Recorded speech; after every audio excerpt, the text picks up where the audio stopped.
방송에서 제공하는 투자 정보는 투자 판단에 대한 조언입니다.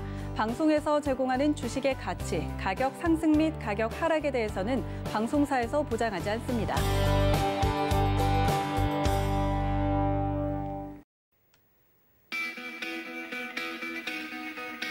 안녕하세요. 고수익 작전 타임 김선입니다. 우리 시장 3거래일 연속 같이 빨간불을 켜내고 있습니다. 어제는 개인과 외국인의 동반 매수에 시장의 3,100선에 다시 안착을 했는데요. 어제는 또 자동차의 날이 아니었나 싶습니다. 애플과 기아차 이슈에 기아차를 비롯한 현대차 그룹주들 일제히 상승을 보였는데요. 결론적으로 지수가 오르기는 했지만 장중에는 하락 반전하기도 하면서 변동성은 나타났습니다. 오늘도 저희와 함께 치밀한 투자 작전 세워보도록 하겠습니다. 오늘의 투자 작전 화면으로 먼저 확인하시죠. 네, 작전 키워드는요. 애플, 기아 스캔들, 그리고 구해줘 홈즈입니다. 어제 전해졌던 애플과 기아 계약 체결설과 건설주들 관련한 작전 세워봅니다. 네, 이어서 허반석의 작전 리포트 시간에는요. 음식료 스몰캡, 기회는 있다라는 제목의 리포트 분석해봅니다. 하치기의 고수익 종목, KT 계열의 금융 IT 서비스 제공업체, 이 종목 무엇일지 잠시 후에 공개할게요.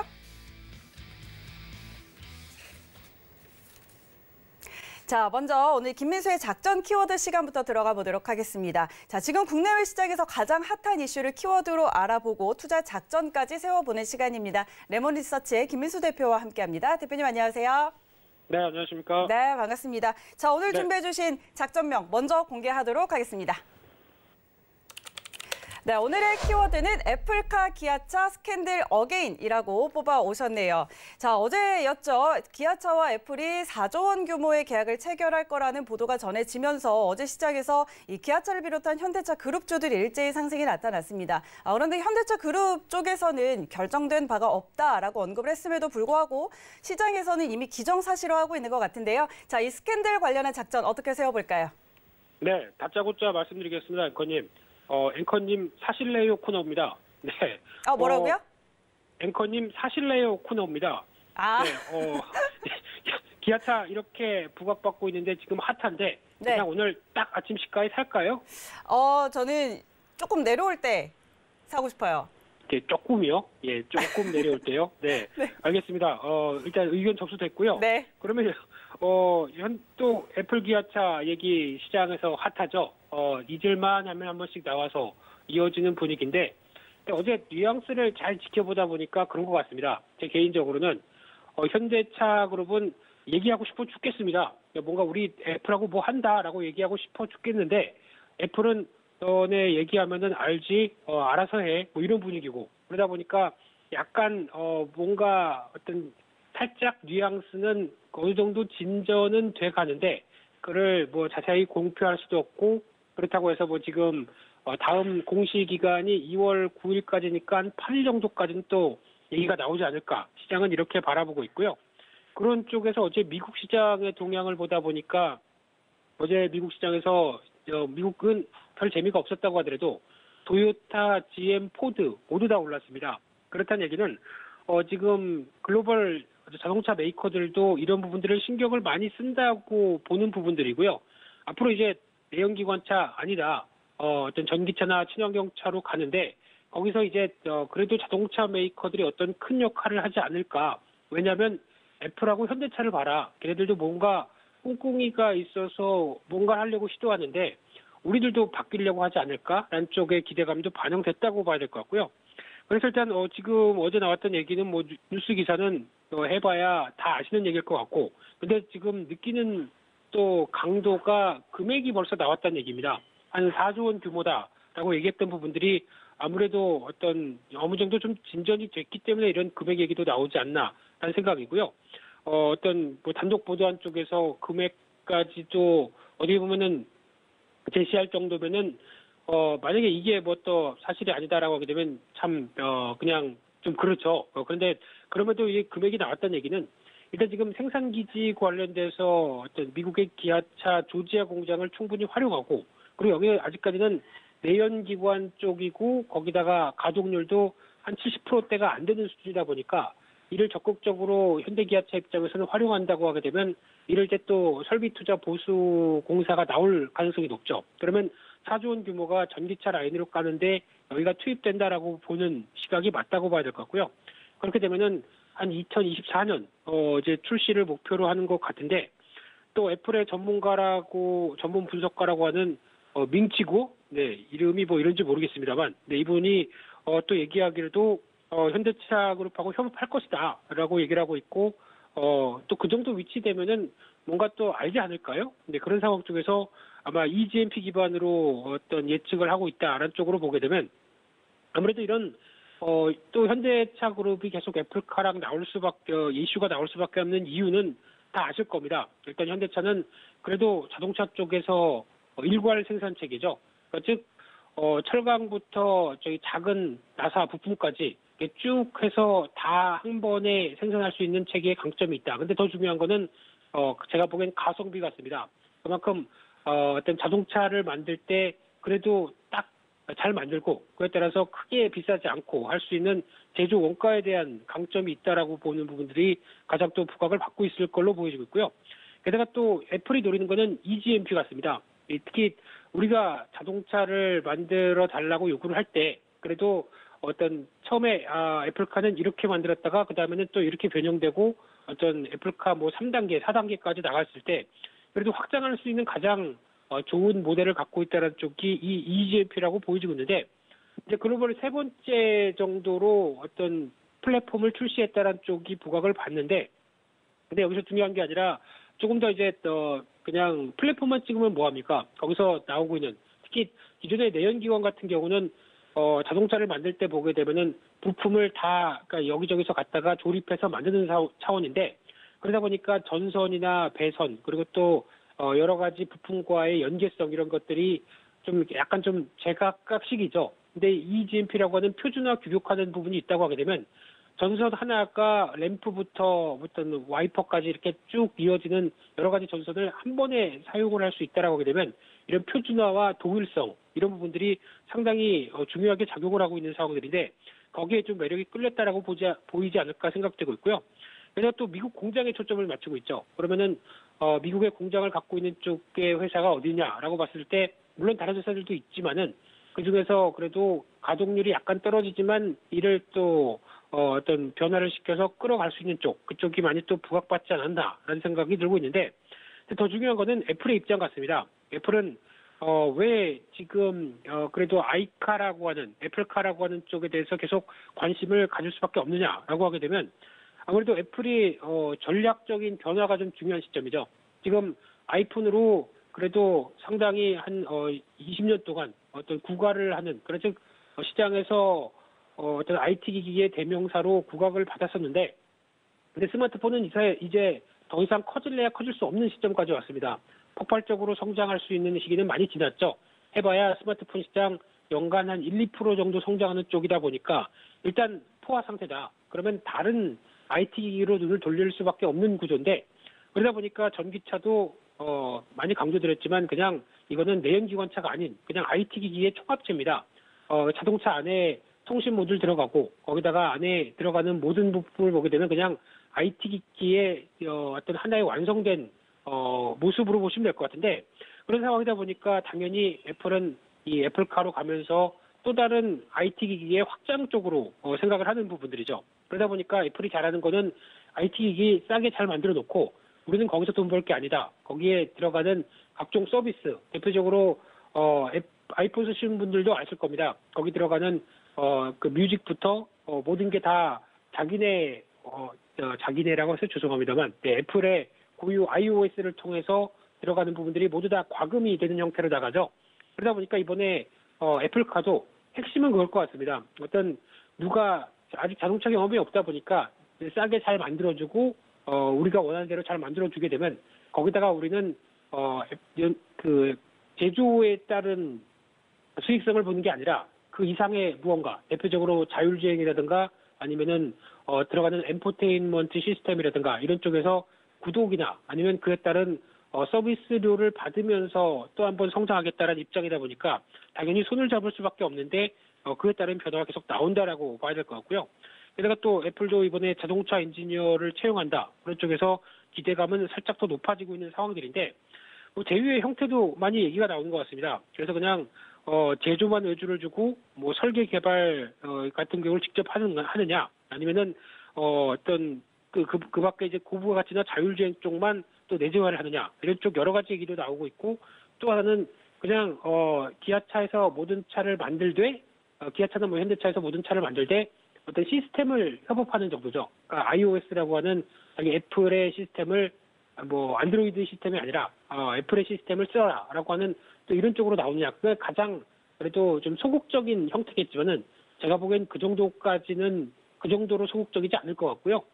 그래도 애플의 먹다 남은 사과가 딱 박힌 그리고 자기네 고유의 디자인 모델을 갖춘 이쪽으로까지도 염두를 한다라고 하게 되면 좀 더 애플카가 디자인까지 좀 더 신경 쓰는 쪽으로 나오지 않을까라고 보여지는데 하지만 지금 말씀드린 거는 다 어떻게 보면 저희의 뇌피셜이고 시장에서 예측하는 정도고 그 정도입니다. 아직 어떤 확실한 답을 해줄 수 없는 상황이다 보니까 그렇게 나가지 않겠느냐라는 개연성이죠. 그러다 보니까 주가도 여기에 반응하고 이에 움직인다라고 보시면 될 것 같은데요. 거기서 이제 기아차 그러면 어제 불구학받았던 여러 가지 얘기를 봤을 때 실적은 어떠냐라고 하게 되면 실적도 나쁘지 않습니다. 특히 어제까지 나왔던 미국 법인의 1월 판매량을 보게 되면 1월 기준 사상 최대치를 기록했습니다. 현대차보다 실적의 변화가 더 잘 파는 쪽으로 나오죠. 미국 쪽에서는요. 그러다 보니까 SUV의 강자로 통한다라는 관점들이고 거기다가 또 텔룰라이드, 뭐 니로, K3 이쪽이 1월 기준 사상 최대를 판매했고 SUV 제품군이 거의 전체 판매량의 한 66%까지 늘어온다라고 보게 되면 어떤 SUV의 강자라고 보여지고 있는데 그러다 보니까 또 요즘 미국 시장에서 또 핫한 포드 브랜드가 나와 있습니다.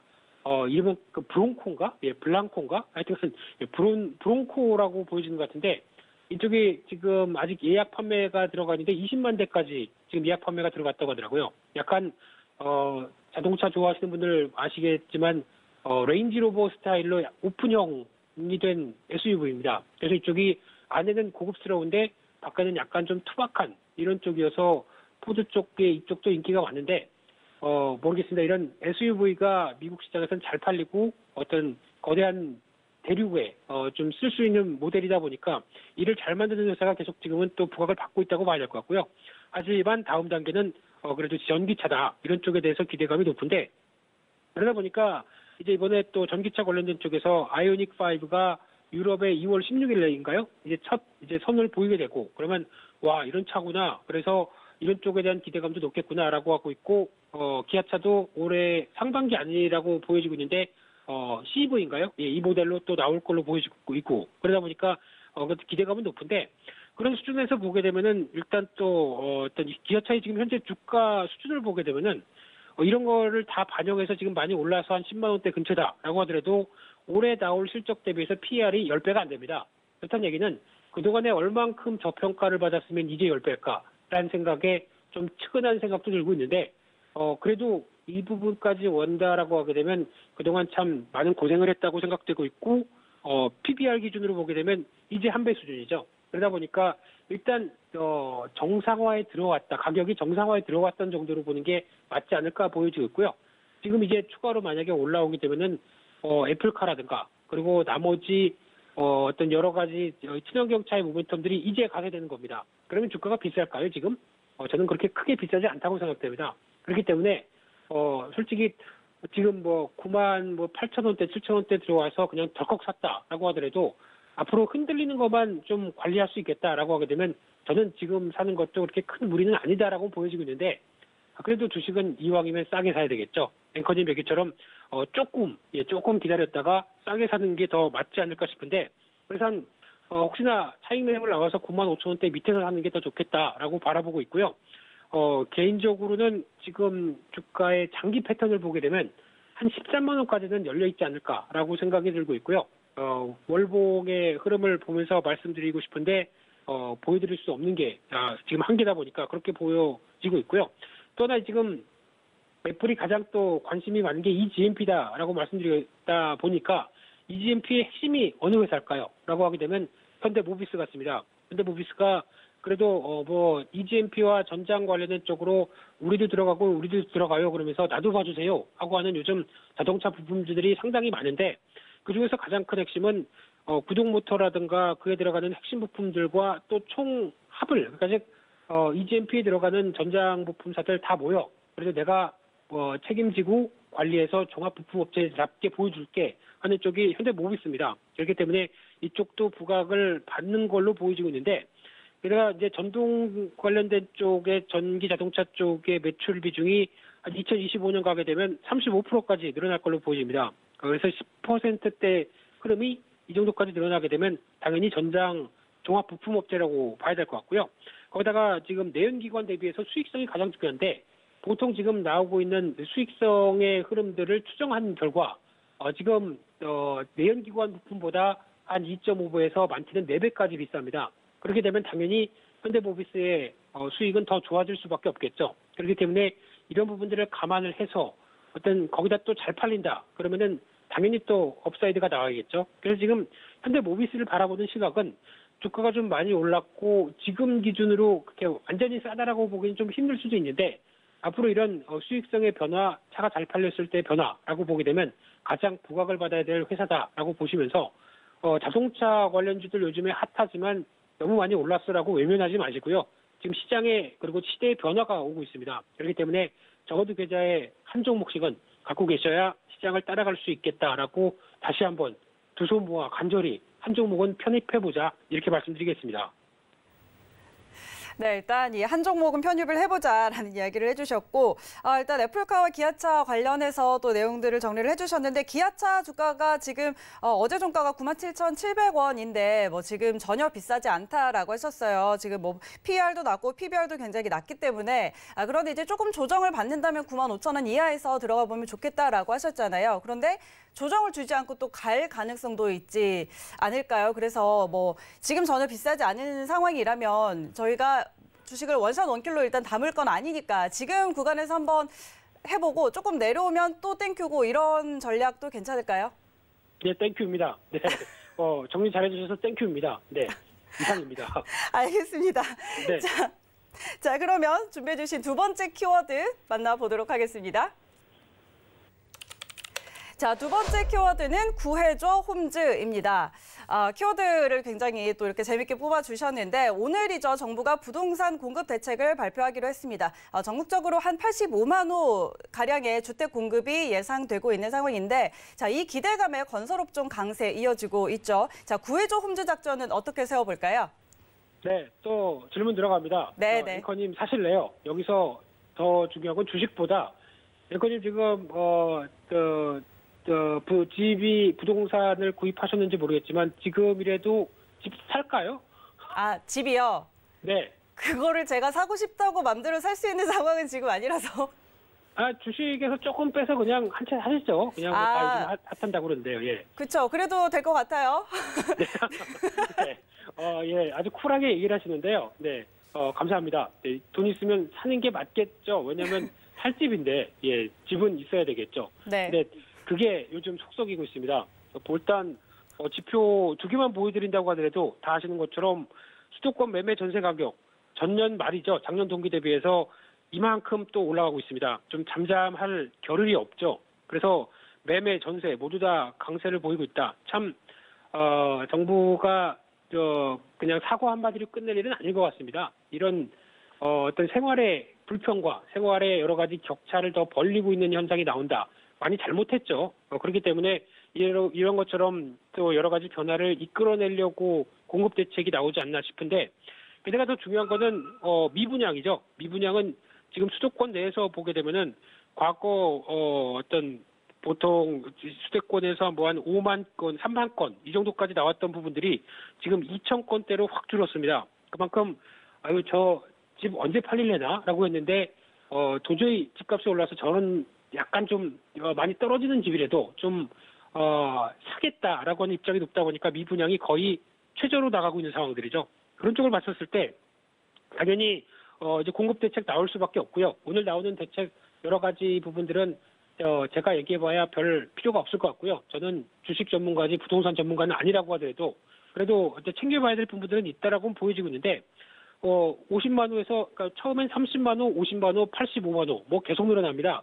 오늘 어떻게 나올지 모르겠지만 일단 그 부분은 지켜봐야 될 것 같은데 혹시나 건설주를 갖고 계신 분들 같은 경우 오늘 어느 정도 좀 알려진 내용들이 많습니다. 그렇기 때문에 오늘 이 부분이 현실화돼서 시장에서 발표가 됐을 때 생각했던 것보다 더 크지 않다라고 하게 되면 시장은 약간 실망이 나올 수가 있겠죠. 그래서 혹시나 지금 갖고 계신 분들 같은 경우는 오늘 발표를 기점으로 해서 좀 단기적으로 보겠다, 아니면 좀 비중이 많다라고 하게 되면 오늘 일단 조금 비중을 줄이시는 게 좋을 것 같습니다. 줄였다가 조정받으면 다시 사겠다라는 입장으로 보셔야 될 것 같고요.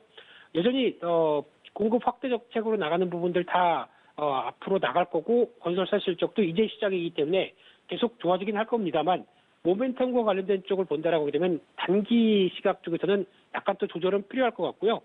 그와 함께 또 볼 수 있는 부분들이 좀 해외 쪽이죠. 해외 같은 경우는 일단 이제 지금부터 코로나19 때문에 좀 지연됐던 수주 나올 거고 거기다가 또 경기 부양책의 일환으로 인프라 투자, SOC 투자 계속 확대될 걸로 보이다 보니까 해외 쪽에서 수주 기회가 좀 더 높지 않을까. 근데 이제 이 부분은 아무리 좀 해외 수주가 늘어날 것이다라고 본다고 하더라도 약간 자국의 경기 부양을 일으킬 입장이다 보니까 타국의 회사한테 또 물량을 많이 주기도 힘듭니다. 그렇기 때문에 이런 뉘앙스를 잘 봐가면서 그래도 어쩔 수 없이 만약에 계약을 한다고 해도 그러겠죠. 너네랑 계약하는데 그래도 우리 인력 그리고 또 하청업체는 우리나라의 회사들을 써라. 이런 뭐 조항들이 들어가겠지만 어떤 충분한 기술력과 플랜트 기술력 갖고 있는 회사들은 해외 쪽에 수주의 경험이 많은 국내 건설사들은 유리하겠다라는 쪽인데 이 부분은 좀 더 뚜껑을 열어봐야 되겠죠. 그런 쪽으로 봤을 때 결론적으로는 그냥 종목적으로만 쭉 보게 되면은 5대 건설사 계속 강조드렸고요. 그중에 하나는 사보시는 게 좋겠다라고 말씀드렸는데 그래도 고른다라고 하게 되면 대우건설이나 IS동서라고 하는 특히 폐기물 업체까지 같이 있죠. 이쪽이 더 좋겠다고 말씀드리고 싶고 또 건전해주도 요즘 뛰고 있습니다. 대표적으로 언급드린 종목은 그냥 대표주라고 제가 개인적으로 관심 있는 쪽이다 보니까 대표주라고 보시면 될 것 같고요. 특히 건설 쪽이 움직이는데 건자재도 같이 움직이는 게 당연하겠죠. 그러다 보니까 지난번에도 작년부터도 계속 강조드렸던 종목들입니다. 그렇기 때문에 또 반복한다고 얘기하시지 마시고요. 여전히 매출과 실적의 기회가 확인되고 있다는 관점 쪽에서 주목하시면서 당연히 철근 들어가야 되겠죠. 대한제각입니다. 그리고 시멘트는 아세아 시멘트가 제일 낮다고 보여집니다. 게다가 페인트 쪽, 사막 페인트나 여러 가지 얘기는 있다고 하더라도 자산 대비 저평가는 거래가 문제긴 한데 강남 제비스코가 제일 좋다고 보여지고 있고요. 파이라고 해서 또 기둥 막는 회사들이죠. 이쪽은 3일 CNS가 가장 또 어떤 앞으로의 변화를 보게 되면 탄력적일 것 같고요. 앞에 또 도로도 깔아야 되겠죠. 그러면 아스팔트 관련된 한국석유도 또 거래가 문제긴 하겠지만 여전히 저평가고요. 게다가 또 이쪽은 나중일 텐데 어떤 집이 다 완성돼 가면서 인테리어나 여러 가지를 꾸민다라고 하게 되면 주방 쪽은 요즘 하츠가 뜨겁고요. 현대리바트도 관심이 필요하지 않을까 싶기 때문에 이런 부분을 관찰하실 때 단기적으로는 모멘텀 때는 살짝 비중을 줄였다가 다시 사는 쪽으로 보시는 게 좋겠다. 이렇게 말씀드리겠습니다. 네, 좋습니다. 건설주 이야기도 나눠봤고요. 자, 그렇다면 오늘 시장 대응 작전도 좀 세워주시죠. 네, 그냥 일단 지금은 설 전까지는 그렇게 바라보고 있습니다. 조금 빠르게 주가가 상승한다 그러면은 팔았다가 다시 흔들릴 때 사자라는 기점으로 보셨으면 좋겠고요. 그래서 한 3,200선 이상은 3,200선 근접이나 이쪽은 비중을 적어도 쫓아가지 말자라고 보셨으면 좋겠고요. 3,000선 밑에서 사자라는 쪽으로 바라보시면서 지금 실적 발표 시즌 한창합니다. 이 부분들 계속 체크를 하면서 그래도 실적 발표가 중요한 것보다 실적 발표 이후에 나오는 특히 IR이나 기업들의 코멘트, 특히 올해 어떻게 장사를 할 것이냐라는 쪽에 어떤 전망들도 체크해 보는 게 좋겠다라고 바라보고 있고요. 그러다 보니까 주도국적은 다 아실 겁니다. 반도체, 2차 전지, 전장부품, 플랫폼이죠. 인터넷, 게임, 지주사, 우주산업, 건설증권 뭐 다 써놨네요. 전 섹터를 다 써놓으면 어떡하라는 겁니까? 이거 한 종목씩 다 사는 얘기입니까? 예, 맞습니다. 사시면 좋은데요. 이쪽에 대해서 관심을 가지시고 이왕이면은 주도 섹터 쪽으로 계속 모아가서 그나마 시장의 어떤 상승세를 같이 누리자 이렇게 말씀드리겠습니다. 네, 좋습니다. 일단 이 박스권, 지수의 박스권 흐름 안에서 3,200선 이상의 비중 축소 그리고 3,000선에서의 비중 확대 의견 주셨습니다. 지금까지 레몬리서치 김민수 대표와 함께했습니다. 오늘 말씀 고맙습니다. 네, 감사합니다.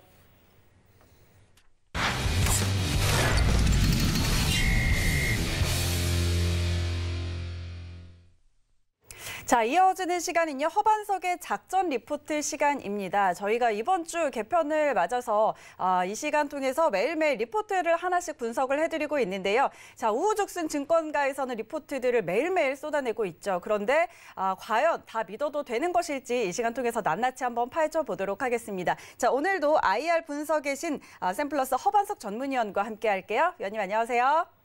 네, 안녕하세요. 네, 반갑습니다. 자, 지금까지 어제까지 총 3가지의 리포트를 전해주셨고요. 오늘도 한번 기대를 해볼 텐데 오늘 준비해주신 리포트 먼저 확인하도록 하겠습니다. 네, 오늘의 리포트입니다. 음식료 스몰캡 기회는 있다라는 제목인데요. 오늘은 개별 종목이 아니라 일단 음식료 섹터에 대한 리포트고요. 그 안에서도 스몰캡 종목에 대한 리포트를 가지고 오셨습니다. 자, 과연 오늘의 리포트는 우리 허반석 전문위원의 체크리스트에 부합하는지 하나씩 체크해 보면서 내용 들어보도록 하겠습니다. 네, 오늘은 2021년도 음식료 스몰캡에서 IBK에서 발간한 리포트입니다. 기회는 있다라는 제목으로 발간된 리포트인데요. 이 리포트 같은 경우에는 구성이 이렇게 되어 있습니다. 건강기능식품 한 섹터랑 그리고 가정간편식, HMR이라고 하죠. 가정간편식에 대한 부분들, 그리고 관심기업 리스트를 이렇게 주고 있습니다. 이 세 구성을 살펴보고요. 그리고 끝으로 관심기업에 대해서도 말씀을 드릴 텐데요. 보고서의 내용과 그리고 허반석의 모멘텀 체크리스트에 이 기업들이 부합을 하는가, 첫 번째, 차트상 저위험 구간인가, 그리고 두 번째, 숫자상 매출과 영업이익이 증가하고 있는가, 그리고 세 번째, 미래를 이끌어갈 기업의 가시적 모멘텀을 굳이 꼽자면 어떤 부분으로 꼽을 수 있을까, 이 부분으로 한번 체크해 보시기를 추천드리고 싶습니다. 건강기능식품 섹터입니다. 올해도 고성장을 이끌어 갈 것인가에 대한 부분인데요. 시장 규모가 4조 338억 원으로 전년 대비 19.4% 상승한다는 이야기입니다. 그리고 코로나19 여파로 인해서 면역력 증강을 위해서 많은 분들이 관심을 갖고 있다라는 그런 부분들 이어지고 있고요. 건강기능에 대한 부분들이 이제는 대중화되고 있다. 그렇기 때문에 시장 규모가 그렇게 급격하게 떨어지지는 않을 것이다 라는 이야기 한번 짚어보고 싶습니다. 건강기능식품에 대한 부분들 이어지고 있고요. 그리고 건강기능식품의 한 축을 담당하는 이제 이너뷰티 시장이 있습니다. 이너뷰티 시장을 한번 보면요. 결국엔 먹는 화장품이라고도 보실 수 있을 것 같습니다. 그 먹는 화장품 시장이 이제 증가하고 있다라는 그런 부분들도 함께 보시면 좋을 거고요. 올해도 고성장이 예상이 되고 있고요. 시장 규모는 4조 이상으로 늘어날 것이다라는 부분. 그리고 홍삼 시장을 이제 넘어설 유망한 부분으로 프로바이오틱스, 유산균 부분으로 알고 있는데요. 이 부분에 대한 평도 증가한다라는 부분들. 그리고 프로바이오틱스뿐만 아니라 루테인, 눈 건강에 좋다라는 그런 성분이고요. 콜라겐, 피부 건강에 좋다라는 그런 부분입니다. 그 다음 부분에 있어서 제가 말씀드렸던 루테인에 대한 부분들 한 번 더 살펴봅니다. PC 앞에서 계시는 분들, 그리고 스마트폰을 장시간 쓰는 사람들에게 눈 건강에 대한 부분들에 강조되고 있는데요. 이 시장 규모도 커지고 있다라고 한번 살펴보시면 좋을 것 같고요.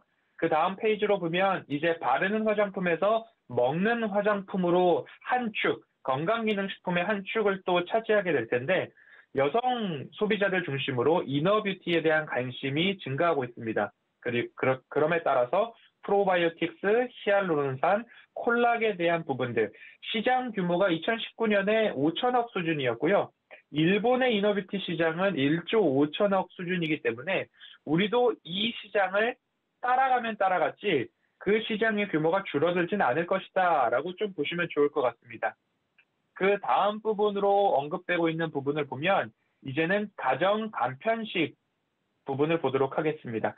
가정 간편식이라고 하면 홈 밀 리플레이스먼트, 이제 간편하게 가정에서 대체해서 먹을 수 있는, 말 그대로 뭐 3분 요리 같은 것들이 대표적이겠죠. 그러나 이제 그 시장이 굉장히 다양해지고 있고 질도 높아지고 있다라는 부분입니다. 코로나19 여파로 마찬가지로 시장 규모가 늘어났습니다. 가정에 거주하고 있는 시간, 내식, 그리고 집에서 먹는 그 빈도가 높아짐에 따라서 가정에서 모든 것들을 소화하기에는 너무 어려워졌다. 그래서 올해도 HMR 시장은 20% 이상 상승할 것으로 보여지고 있습니다. 올해도 이제 코로나19가 아직 잡히고 있지 않은데요. 그래서 이 시장도 마찬가지로 줄어들진 않을 것이다. 그리고 인간이라는 존재가 한번 편안함을 느꼈다면 그 편안함을 지속적으로 이어가려는 그런 부분까지도 보면서 제가 이커머스 시장의 확장까지도 한번 언급을 드렸던 적이 있습니다. 올해도 마찬가지로 늘어날 텐데 그 중에서도 우양이라는 기업이 이 보고서에 기업을 소개하기 전에 본문 안에 들어왔는데요. 우양 제가 작년 10월 15일 저녁 방송이죠. 베스트 트레이딩맨에서 소개해드렸던 기업입니다. CJ제일제당의 핫도그 브랜드고 간편식 브랜드인 고메가 있는데요. 고메를 전량 생산하고 공장 가동률이 95% 이상이기 때문에 추가적으로 공장을 신축해서 그 신축된 공장에서의 매출까지도 포함된다라는 부분 참고적으로 말씀을 드리고 싶습니다. 그 다음 부분도 한번 살펴보겠습니다. 가정 간편식의 성장 추이가 굉장히 가파르게 그리고 매년 증가하고 있고 19년도 전망치까지 나왔는데요. 20년도 확정치와 21년도 추정치까지 나온다라고 한다면 그 성장세는 더 가파를 것이다 라고 보여집니다. 그리고 우양이 가장 집중적으로 생산한 품목이 핫도그였습니다. 그래서 이 핫도그도 2019년 확정치까지는 1,297억 원이었고요. 올해는 2,151억 원까지 늘어난다라고 하는데 제가 보건대 이 그래프를 해석했을 때 이 2019년 1,297억 그리고 20년도에는 1,600억 이상 그리고 21년도에는 2,000억 이상으로 좀 가파르게 판매액이 높아지고 있다라는 부분까지도 한번 체크해보면 좋을 것 같습니다. 그리고 가정 간편식을 조금 더 확대시키는 요인 포인트 중에 하나가 에어프라이어 되게 하나씩은 있을 것 같습니다. 저도 줄곧 사용하고 있는데요. 이 에어프라이어, 전자레인지뿐만 아니라 에어프라이어에 특화된 가정 간편식도 많아지고 있기 때문에 이 가정 간편식 시장 절대적으로 줄어들지는 않을 것이다 라고 한번 살펴볼 수 있을 것 같습니다. 이제는 보고서의 말미입니다. 관련한 종목들을 소개해주고 있는데요. 건강기능식품 섹터로는 노바렉스, 뉴트리, 코스맥스 NBT, 네오크레마, 그리고 우양 이렇게 있는데요. 제가 서두에 말씀드렸듯이 차트상 저위험 구간인가, 그리고 숫자상 매출과 영업이익이 늘어나고 있는가, 그리고 미래를 이끌 가시적 모멘텀은 어떤 것이 있을까라는 부분들 한번 직접 찾아보시면 좋을 것 같고요. 오늘 우양 섹터를 제가 한번 보도록 하겠습니다. 우양의 차트입니다. 우양 차트를 이렇게 열어놓고요. 상장된 지 얼마 안 됐기 때문에 이렇게 차트선을 한번 그어볼 수 있을 것입니다. 그러면 제가 말씀드리는 대로 차트상 저위험 구간에서 매수를 한다면 이 빨간색 동그라미 구간이 매수 타이밍이 된다라고 방송에서 늘 말씀을 드리고 있습니다. 그렇다라고 한다면 지금 현 구간도 차트 저위험 구간인가? 이 질문을 스스로 던졌을 때 오히려 매수할 수 있는 타이밍이 되지 않나라고 이렇게 힌트가 주어지고 있는 것 같습니다. 그리고 다시 한번 중기 추세선을 긋고요. 그리고 장기 추세선. 이 장기 추세선은 수익 극대화 전략을 위해서 그려넣는 선이다라고 보시면 좋을 것 같습니다. 이렇게 그어본다라고 한다면 이 구간의 공백이 일정 부분 비슷하게 나오면 얼추 이 추세선이 맞아떨어지고 있구나라고 봐주시면 좋을 것 같고요. 중기 추세선상 매도를 할 것인가에 대한 부분들, 그리고 장기 추세선이죠. 이 수익 극대화 영역에서 매도를 할 것인가, 그 부분을 한번 살펴보기 위한 저위험 구간에서의 매수 타이밍, 그리고 수익 극대화 구간에서의 매도 타이밍을 함께 살펴볼 수 있을 것 같은데요. 허반석의 모멘텀 체크리스트 첫 번째, 차트상 저위험 구간인가를 보셨습니다. 그렇다고 한다면 앞으로 이 세 종목들, 남은 종목들이 있거든요. 이 종목들에 있어서는 숫자상 영업이익과 매출이 늘어나는가, 그리고 미래를 이끌 가시적 모멘텀은 무엇인가.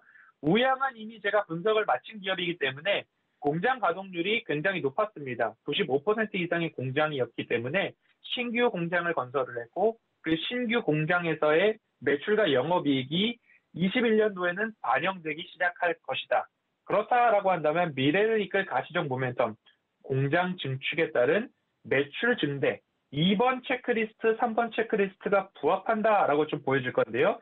제가 이 종목을 매주 수요일마다 이제 고수익 작전 타임에서 추천 종목이 나갈 텐데 다음 주에 가져 나와도 혹은 수요일 전일 가져 나왔어도 손색이 없는 종목이었다라고 판단이 되고 있습니다. 그렇기 때문에 노바렉스, 뉴트리, 코스맥스 MBT, 네오크레마, 우양에 이르기까지 1, 2, 3번의 체크리스트를 직접 한 번씩 대입해 보시면 좋을 것 같습니다. 그리고 오늘처럼 이렇게 스몰캡 보고서를 보는 이유에 대해서도 말씀을 드리고 싶은데요. 이렇게 스몰캡 보고서를 보는 이유는 그 산업이 성장하는가, 성장하지 않는가에 대한 부분들을 좀 보실 수 있을 것 같습니다. 연말 연초에는 제가 이러한 섹터를 좀 말씀을 드렸어요. 반도체 섹터를 보시되 장비, 소재, 부품, 소부장이 아니라 장비, 소재, 부품 섹터로 조금 보시면 2021년도 좋으실 겁니다. 말씀을 드렸고요. 그 뒤로 이어서 스마트폰 시장이 늘어나는가, 그리고 거기에 따라서 OLED 시장과 폴더블 폰 관련된 업체들의 주가 상승이 2021년도 굉장히 기대됩니다. 라고 말씀을 드렸고요. 이 스몰캡 보고서를 각각의 섹터마다, 산업마다 보시면 그 산업이 성장하는가 줄어드는가, 그 산업 중에서도 음식료 섹터 하면 뭐 음료가 될 수도 있고요. 그리고 식품, 납품 이런 부분이 될 수 있는데 오늘은 가정 간편식 그리고 건강기능식품 sek터가 유망하다라는 보고서를 보셨듯이 경기 회복과 소비 회복을 준비해야 하는 섹터 그리고 시간입니다. 지금을 저는 백신 공백기라고 보고 있는데요. 오늘 음식료 섹터 중에서도 건강기능식품과 가정 간편식을 보았습니다. 오늘 보고서의 제목처럼 기회는 있다라고 오늘 보고서를 정리해 보도록 하겠습니다. 네, 자 이렇게 건강기능식품과 또 가정 간편식에 대한 수요가 증가하면서 음식료 스몰캡에 대한 관심 가져보자라는 이야기 해주셨고요. 자, 이 중에서 가정 간편식 HMR 관련주인 우양에 대한 기술적 분석까지 또 함께 해드렸습니다. 실적과 모멘텀도 기대해볼 수 있다라는 점 전해드렸으니까 함께 참고해보시면 좋을 것 같고요. 자, 그리고 우리 허반석 의원께서 말씀해 주셨던 것처럼 나머지 종목들도 이 체크리스트 함께 점검해보면 좋을 것 같습니다. 자, 오늘 분석해드린 이 리포트도 따로 찾아서 공부해보시면요. 여러분 투자에 많이 도움이 될 것 같습니다. 자, 그럼 허반석 전문위원 여기서 보내드리도록 할게요. 위원님 고맙습니다. 네, 감사합니다. 네, 자 이어서 하체기의 고수익 낚아채기 시간입니다. 자, 이 시간은요 하체기 전문위원과 제가 함께 저희 포트폴리오를 하나둘씩 채워보는 시간인데요. 하체기 전문위원 바로 만나보도록 하겠습니다. 위원님 안녕하세요. 네, 안녕하세요. 하체기 위원입니다. 네, 반갑습니다. 자, 어제 드디어 제가 그 종목 매수에 성공을 했습니다. 네, 위원님 예. 나와 계시죠? 네. 예. 자, 어제 드디어 제가 매수에 성공을 했고요. 어제 종가 기준으로 일단 4%대의 수익을 지금 내고 있거든요. 그래서 오늘의 종목도 한번 기대해 보도록 하겠습니다. 오늘은 어떤 종목들일까요? 네, 뭐 첫 번째 말씀드릴 종목은 이니텍을 좀 말씀을 드리도록 하겠는데요. 이 회사 같은 경우는 KT 계열의 인증 보안과 그다음에 금융 IT 서비스를 제공하고 있는 회사가 되겠다라는 말씀드리고, 그리고 PC 및 모바일 기반에 있어서의 인터넷 뱅킹 시스템도 구축하고 있는, 그리고 운영까지 하고 있는 회사가 되겠다. 뭐 인터넷 뱅킹 또는 핀테크 관련된 정부에서의 이슈가 나오게 되면은 관련된 종목으로서 한 번씩 부각이 되면서 움직였던 그런 종목이기 때문에 관련주로서 여러분들께서 체크해 두시면 되겠다는 말씀드리고, 그다음 삼성전자와 삼성페이 결제 부가통신망 업무에 있어서도 제휴를 체결했었다.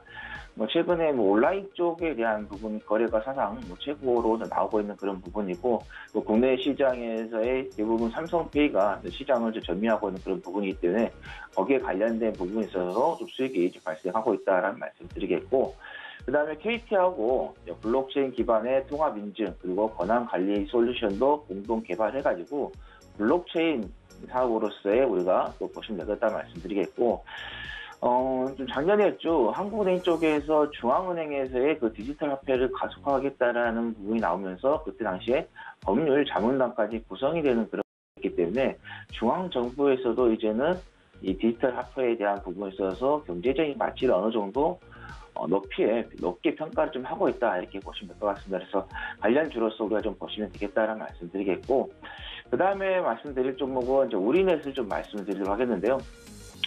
자, 우리넷 같은 경우는 이제 삼성전자에 종사하셨던 분들이 나와서 만들었던 회사인데 그 후에 이제 사모펀드가 다시 또 인수를 해서 현재 운영하고 있는 그런 회사가 되겠는데, 자, 이 회사 같은 경우는 강통신 장비인 MSPP 제품과 그 다음에 음성 서비스를 기반을 하고 있는 ADW 장비를 제조해가지고 기관 통신 사업자에게 판매하고 있는 회사가 되겠는데, 이제 주요 거래처, 매출처 같은 경우는 KT, 그 다음에 SK그룹, LG유플러스 및 한국철도시설공단, 그 다음에 공사, 그 다음에 도로공사, 한전, 그리고 자가용 및 그다음에 분 등의 이 제품들을 좀 거래를 좀 하고 있다 보시면 될 것 같고, 뭐 최근에는 OLED 장비하고 또 소재 사업까지도 연계를 하면서 또 머물러 있지 않고 OLED 시장까지 해서 좀 확장이 되고 있는 그런 부분이 되겠다는 거고, 그다음에 이 회사가 양자 암호 기술을 좀 가지고 있는데 최근에 이슈가 좀 하나 나왔죠.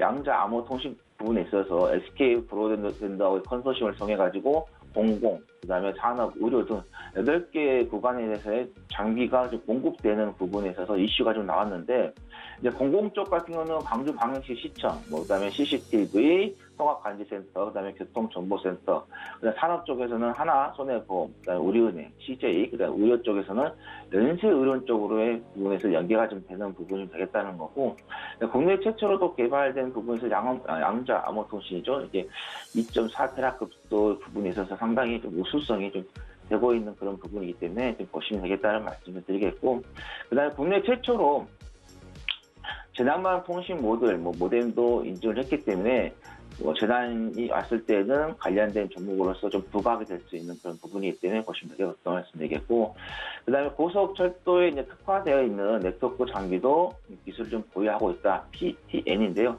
좀 보유하고 있기 때문에 철도 관련된 부분에 있어서 또 이슈가 됐을 경우에는 또 부각이 된다.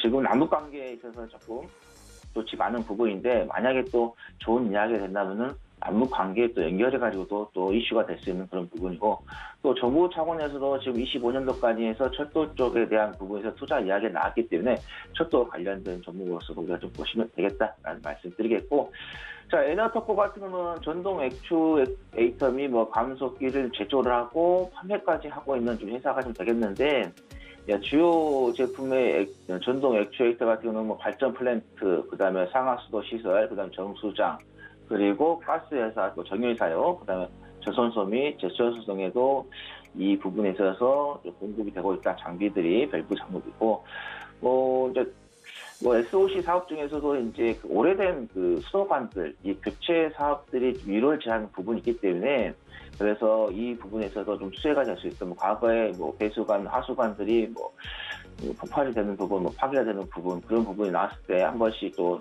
수도관 교체 시기 부분에 있어서 좀 이슈가 되는 그런 부분이 되겠고, 그 다음에 지진이라든가 태풍, 그 다음에 호우, 정전 등 긴급 사태 시에 신속하게 대응할 수 있는 액추에이터도 좀 생산을 하고 있다. 그래서 어떻게 보면 재난 쪽 관련된 부분도 또 이슈가 됐을 경우에 좀 부각이 되겠다 말씀드리겠고, 그 다음에 선박 도크죠. 플로팅 도크 배불용 전동 액추에이터를 좀 생산하고 있기 때문에 선박 관련된 부분에서 특히 조선주 쪽이 또 좋아지는 흐름이 발생한다 하면은 조선주하고 또 연관이 돼서 또 수혜가 볼 수 있는 종목이기 때문에 에너토크도 좀 여러분께서 관심을 좀 가져보자라는 말씀드리도록 하겠습니다. 자, 하채기 전문위원회 오늘 종목들 일단 3가지를 좀 꼽아오셨는데, 이니텍 그리고 우리넷, 에너토크에 대해서 좀 설명을 해주셨습니다. 자, 이 중에서 저는 오늘 우리 하채기 전문위원회 원픽 종목이 조금 눈에 보이는 것 같아서 그대로 한번 따라가 보려고 하거든요. 자, 오늘은 혹시 이니텍이 아닐까? 이 종목 어떨까요? 네, 지금 이 종목을 한번 여러분께 기술적 분석을 좀 말씀드리도록 하겠습니다.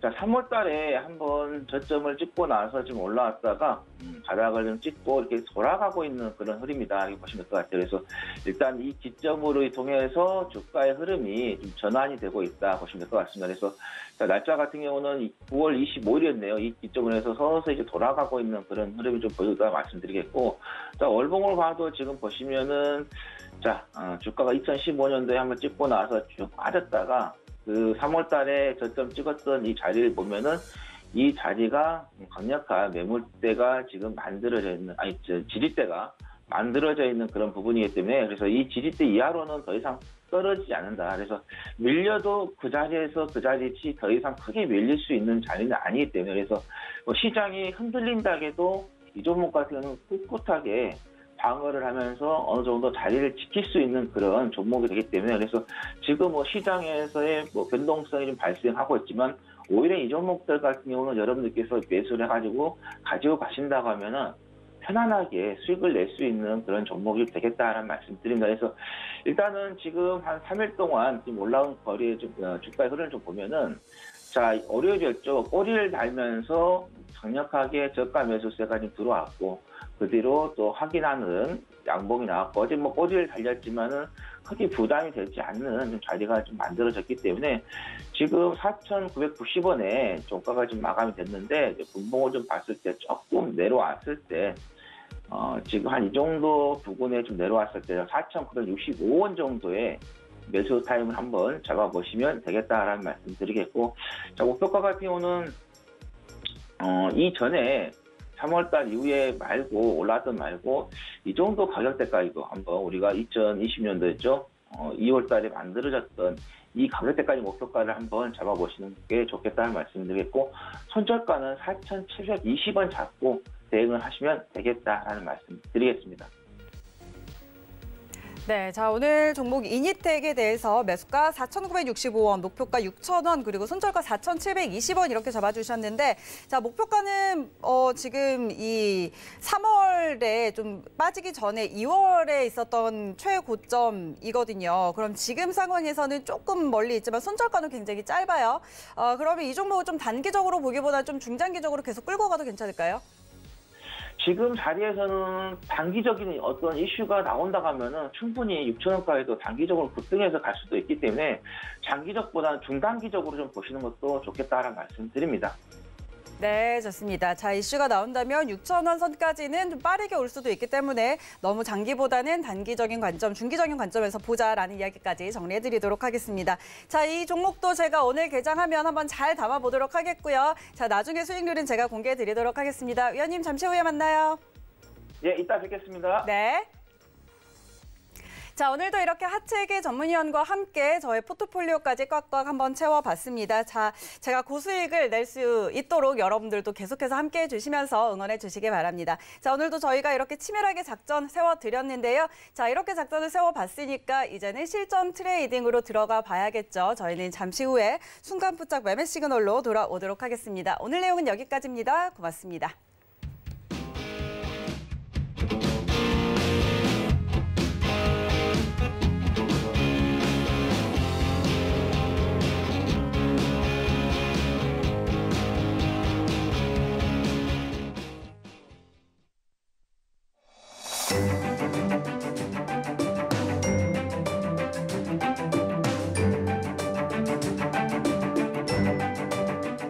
안녕하세요. K웨더 라이프스타일 예보 김단비입니다.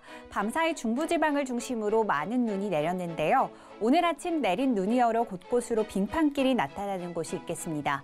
출근길 교통안전과 눈길 낙상사고 등 보행자 안전에 각별히 주의하시기 바랍니다. 현재 일부 중북부 지역에는 한파특보가 발효된 가운데 아침 기온 서울 영하 7도, 대전과 강릉 영하 3도, 대구는 영하 4도, 광주는 영하 1도까지 내려가 있는데요. 찬바람이 불며 체감온도는 이보다 더 낮아 춥겠습니다. 낮 기온은 서울 1도, 대전 4도, 강릉과 대구, 광주 5도가 되겠습니다. 현재 위성 영상 보시면 전국이 대체로 맑은 가운데 제주도는 구름이 많은 모습이고요. 울릉도와 독도에는 비나 눈이 내리고 있는데요. 이 비나 눈은 아침에 모두 그치겠습니다. 오늘은 중국 중부지방에서 동진하는 고기압의 영향을 받으며 전국이 대체로 맑겠습니다. 다음은 자세한 지역별 날씨입니다. 중부지방의 아침 기온 인천 영하 7도, 춘천 영하 8도까지 내려가 매우 춥고요. 낮 기온은 인천과 춘천 0도가 예상됩니다. 동해안 강릉의 아침 기온 영하 3도에서 시작해 낮 기온은 5도까지 오르겠고요. 속초의 낮 기온은 3도 선에 머물겠습니다. 남부지방의 아침 기온 전주 영하 2도, 부산 1도를 보이고 있고요. 낮 기온은 전주 4도, 부산 8도가 되겠습니다. 현재 동해와 서해상에는 풍랑특보가 발효된 가운데 동해와 서해의 물결은 최고 4m까지 매우 높게 일겠고요. 그 밖에 남해상으로도 최고 3m까지 높게 일겠습니다. 내일은 제주도와 남해안에 비가 내리겠고요. 주말 동안에는 강원 영동을 중심으로 비나 눈이 내리겠습니다. 또 당분간 기온 변화가 잦은 만큼 건강관리에 유의하시기 바랍니다. 날씨였습니다.